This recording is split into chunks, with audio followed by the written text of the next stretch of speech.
Pour eux, c'est la religion, mais nous, ce n'est pas. Mais pour nous, c'est une passion que je suis en train de développer au fur et à mesure du temps et que je transmets aussi à mes élèves et au reste de la fédération. C'est quoi justement le... Est-ce que tu te souviens d'un conseil qu'un moine Shaolin t'a donné qui t'a marqué?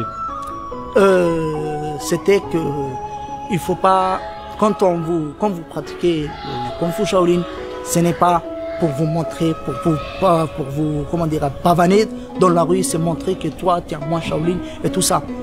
C'est justement le Kung Fu Shaolin, c'est une, comment dire, c'est une mode de vie. C'est ce qui m'a le plus plu, mode de vie. Quand tu dis mode de vie, ce n'est pas de se comporter comme un, c'est qu'il faut se focaliser, il faut se mettre, ou bien il faut se comporter comme tel, quoi. Et que c'est un mode de vie, il faut la vivre. Ce n'est pas il faut se montrer ou bien se pavaner ou bien pomper le torse. Mais c'est un mode de vie, il faut se comporter à ce mode de vie et montrer les bons exemples. S'il y a quelque chose de mauvais, il faut s'écarter, il faut donner les bons exemples, ainsi de suite, quoi. Et quand est-ce qu'on arrête son apprentissage? L'apprentissage, à vrai dire, il ne s'arrête pas. Parce que j'ai dit ça, chez nous, à un certain temps, si on n'est pas motivé, s'il n'y a pas la morale ou bien les subventions et tout ça, un de ces jours, ça se peut.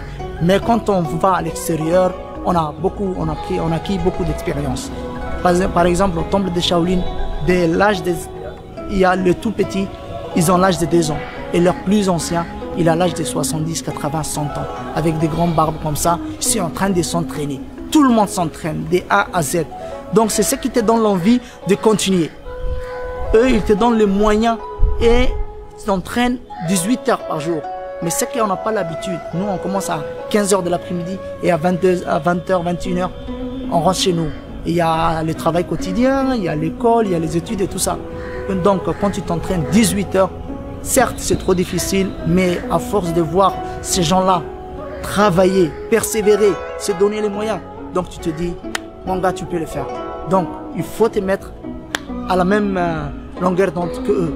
Là-bas, on travaillait 18h, 19h par heure. C'est ce qui était trop difficile.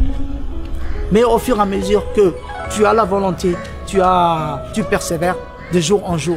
C'est trop difficile, mais les difficultés, ça c'est mental. Le maître nous disait toujours, il ne faut jamais penser, il ne faut jamais dire que c'est difficile, je ne peux pas. Tout ça, sortez de votre tête. Travaille, persévère, avance. Tu vas y arriver à un point où tu ne vas plus ressentir la douleur, la fatigue et tout ça. Donc c'était vraiment des conseils sacrés qu'ils nous ont donnés et dont on essaie d'utiliser au quotidien.